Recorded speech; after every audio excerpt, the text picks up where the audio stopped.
Welcome to the Redemption Podcast with your hosts, Staci and Juliah.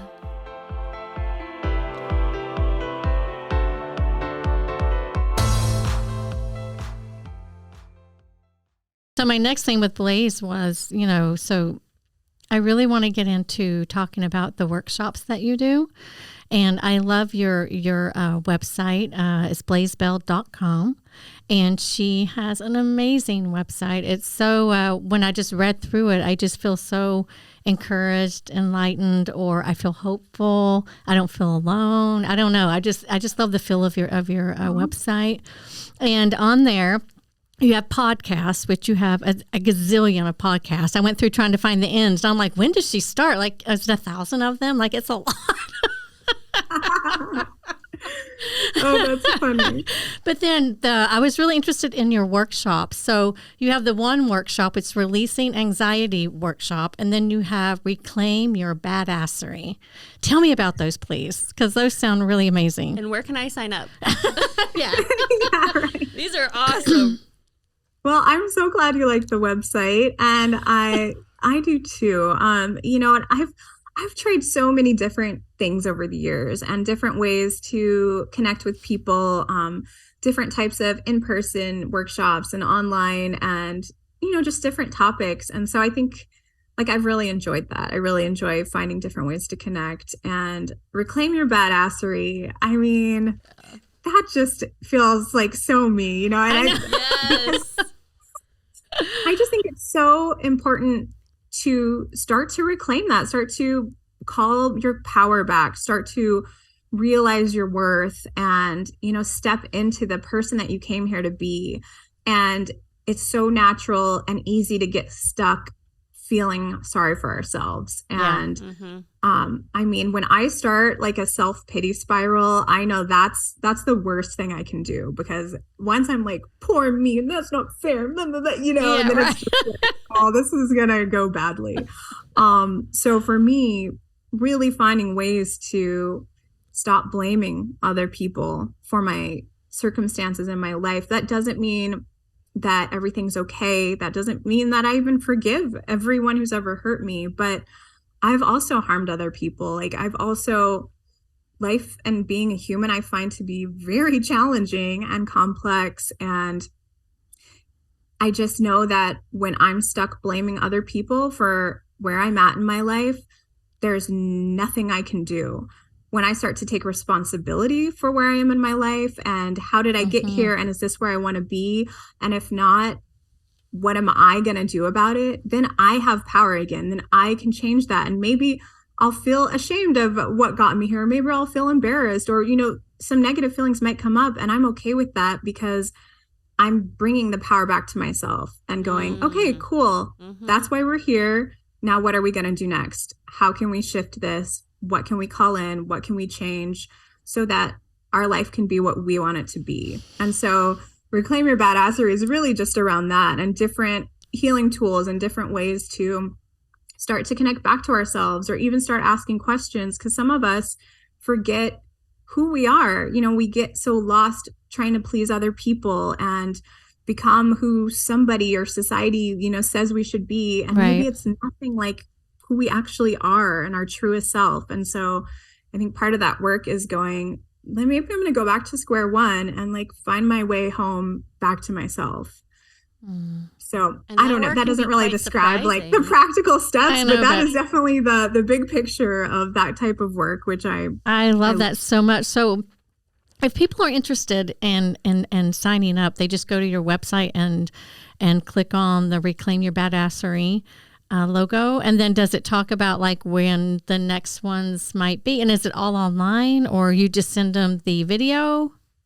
Yeah, so there is an online course, but if people have questions, I like to talk to people, so they can always just reach out to me personally. Okay.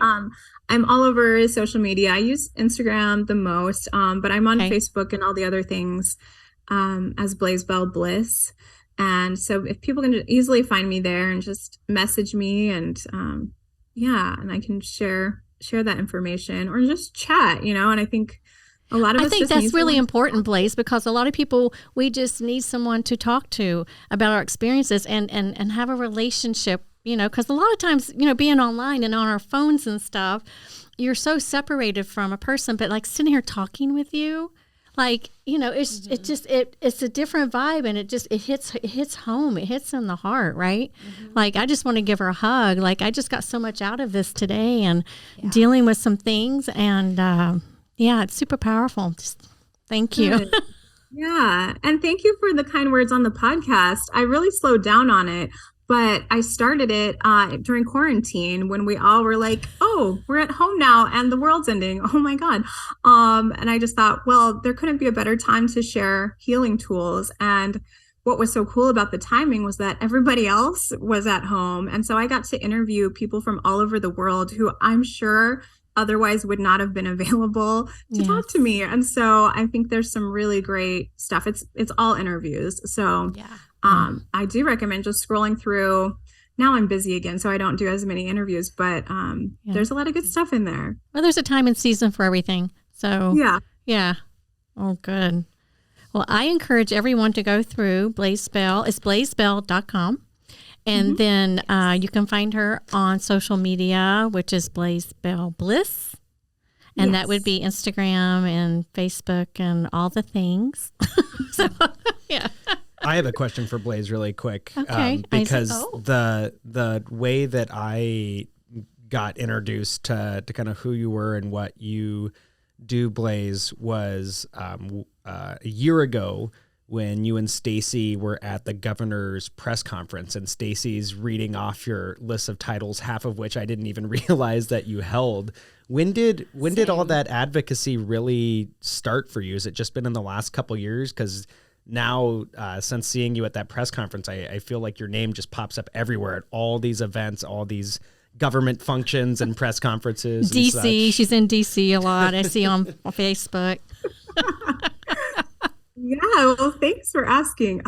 That's more recent. 2017, I joined the board of Victims for Justice, and STAR and Victims for Justice were two groups that helped me a lot when I needed help, when I was in crisis. And so it felt so amazing to come back a decade later and start helping people in the same places that helped me. So I joined their board, which was a huge deal to me. And now for the past couple of years, I've been the board president, and it's just such an immense honor to me. It's, I mean, I don't take it lightly. I think it's really exciting and important work that they do.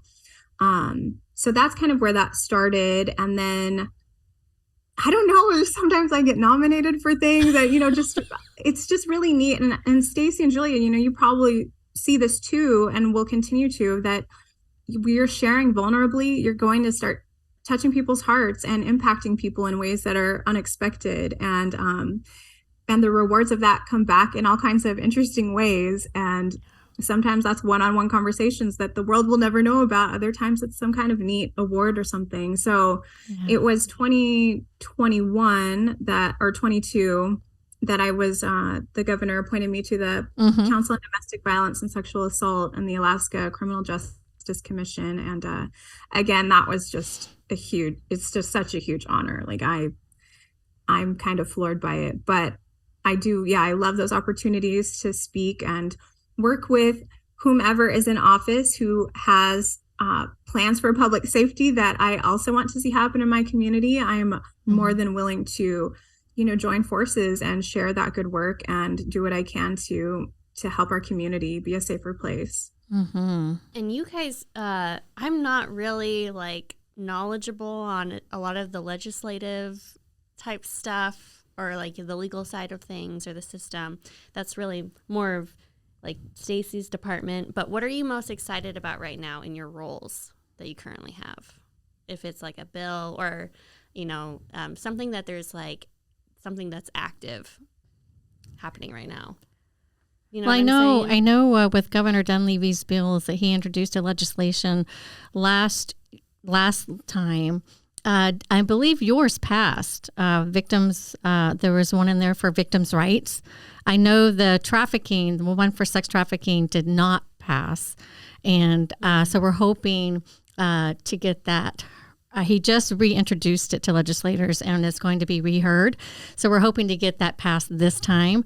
We had problems in the House, and now the House is going to be okay. We're thinking we're going to have problems in the Senate. So it just floors me, Blaze, that legislators will sit on a bill that will actually help the most vulnerable of our state, victims of sexual assault, trafficking, that they sit on those bills for purposes I can't even imagine. And so I'm really hoping that those get passed, because some of these are super important for our people, and like updating some of our criminal statutes, like expanding some of these laws for the Johns and the buyers of sex to make it a felony instead of just a slap on the hand. I'm just really hoping some of these pass. But I remember when we spoke at the governor's press conference, you were speaking for the victims' rights. I can't remember which bill it was, but I know there was one in there for victims' rights. Yeah. And I totally agree with you. I mean, it can be a slow, arduous, and also sometimes just incredibly frustrating process. And for those of us who have been victims and know how real and how painful some of these things are, it's really hard to sit back and watch things just get pushed aside. Yeah, that's a huge challenge. Some positive things did come out of this last session for victims, and I don't remember the name of every single bill. Right. There were so many of them, I know. Yeah, but I know, Julia, earlier we were talking about, I interviewed Garantar, who's a representative here, and she worked really, really hard and got a consent law passed, and also worked really hard on something that just last week I got an email that it's like fully happening, which is with DNA test kits having to be processed much faster. There's also a new portal for victims where they can be more empowered in that process as well. So that's really huge. Yeah. So, that's called Aaron's Law. There are Law. things happening, but it just takes so much tenacity from our politicians, really, and those of us and the advocates in the community who care. Right. When you are getting frustrated sometimes at the speed of, or lack thereof, of local, state, federal government, what keeps your fire alive in some of these fights? What gives you hope for the future during those times? Oh man,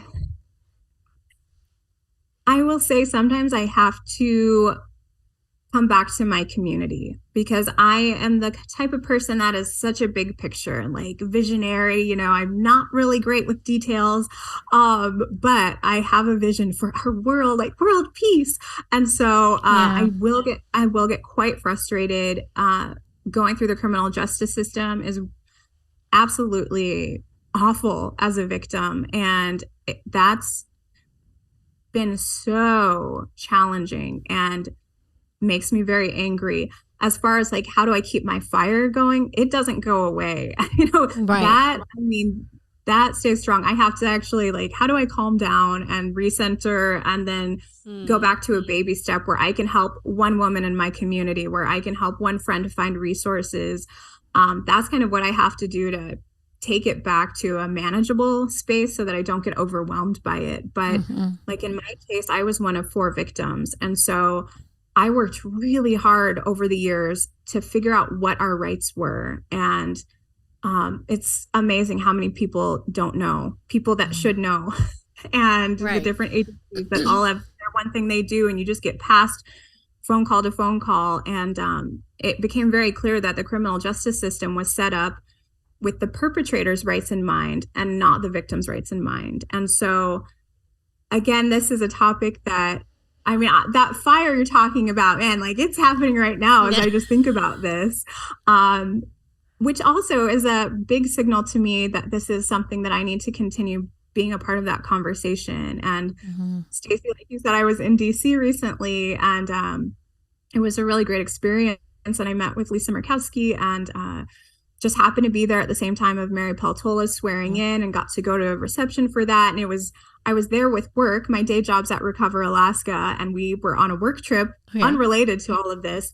But it was so magical, and that fire was burning really strong inside. And I thought, maybe my next phase of life will be more of that advocacy work. Maybe I will be in DC, or somewhere really fighting in ways that hopefully can start to make more of a dent on all of this. I know. That gives me like goosebumps. Oh, good. I could feel it. Yeah.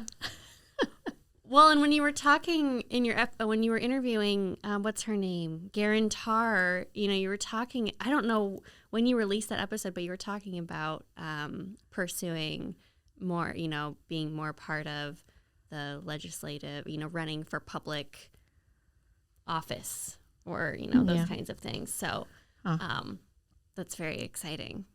We'll see. It could happen. Yes. Yeah. I would. So. There's a woman. Do you know who Marie Forleo is? Yes, sort of absolutely. Okay, cool. So everything's figure-outable. Yes, that's her thing. I read that book as well. Everything is figure-outable. And she's a very she does a lot of different things. She does she's a self-help person, public speaker, hip-hop dancer, all of these things. And her word to define that is being a multi-passionate entrepreneur. And I feel like that's what you are as well, because you're balancing doing all of this work over here, and then you also sing and go to fashion shows. Yeah. So how do you balance your own schedule these days? Is every day just different? A little bit. I mean, coming out of COVID, I got what I felt like was a grown-up job. Because while I had my kids, I had 2 kids back to back. So I was like, I should be raising these children. This is a lot.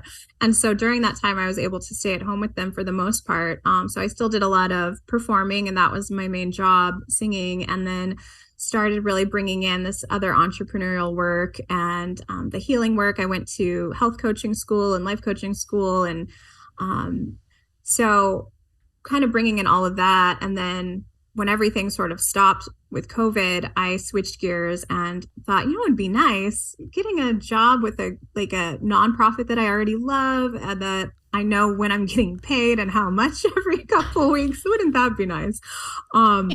So it has been a new type of balancing act where, I still have my 2 kiddos and split time really evenly with their dad. And then I still perform quite a bit, not nearly as much as I used to. And that's been great because now I only do what sounds super fun or is very good paying. Right. I just saw you just did Sullivan's Steakhouse. I'm like, I should go there. Yeah, I do Sullivan's. Where that was? I saw that. Yeah, you saw that. Yeah. Yeah. So I play there now just on First Fridays because that's like a fun art gallery music night downtown. And that's really the only bar gig I do. And I used to do a lot. And I just was like, why am I here? I don't want to be surrounded by drunk people at 2 a.m. Yeah. When also I'm a morning person. I was just so tired. Just like, I'm done with that. But I love performing at weddings and private events and fancy galas and things. So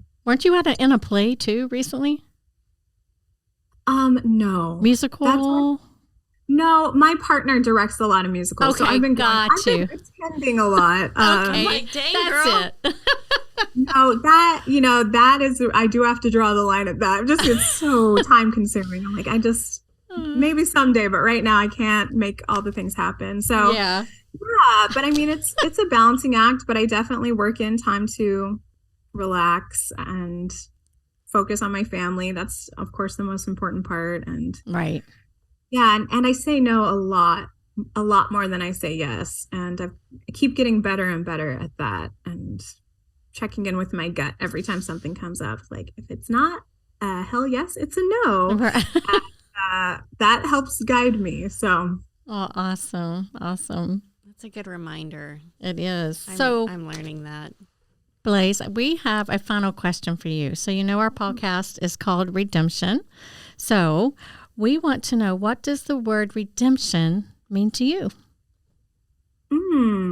Good question. That's really not a word I think about very often. And it can mean a lot of different things too, to many different people. Sure. Oh, I'm sure it does. I bet it's really fun to hear everybody's response to that. It is. I will say, when I first think about it, it has more of a religious connotation in my mind. And I don't like that definition that I'm like my first thought as much, because that type of redemption or being redeemed is making it sound like someone else has to redeem you. Like you made a mistake and it's on somebody else to redeem your soul or something, which I don't really believe in. But I like the idea of redeeming ourselves. And I think a lot of what I talked about today is around that, is that overcoming, that empowerment, that redemption, and surrendering to your higher self. And what does that look like? And, I talk a lot about, even now when I think about, maybe I could just have a drink. It's been like a decade. I'm probably a whole new person now. I'm not. But I think about my reputation, and I just think, wow, it took me a long time to rebuild that and to redeem myself. And it would probably take like a week for me to just really mess that up. And I don't want to go through that again, and so, Well, so I those are my thoughts on that. I really think the story of redemption, of how you redeemed yourself, is super powerful. From the thing that happened to you to moving on through the addiction to recovery, to finding yourself, to peace, to reaching out, to being an advocate and a voice, spreading healing and hope and recovery. It's a great journey, and redemption to me is what it feels like. Redemption for you, redemption for me, redemption for all of us to hear your story. I think redemption is reclaiming your badassery. That too. Like, that just sums it up right there. That too. I'm going to use that. Oh, well, Blaze, it's been such a pleasure to have you. Thank you so much for being vulnerable and sharing your story, sharing your passion and your voice, your beautiful voice. Thank you so much, Blaze, for being on Redemption today. Absolutely. Thank you both. Well, if you or someone you know are a victim of sex trafficking, please call 1-866-733-7878 or text HELP to 233-733. For local services here at my house, you can call 373-HELP. That's 373-HELP. Remember, if you see something, say something. This is Redemption, loved and thriving. Until next time.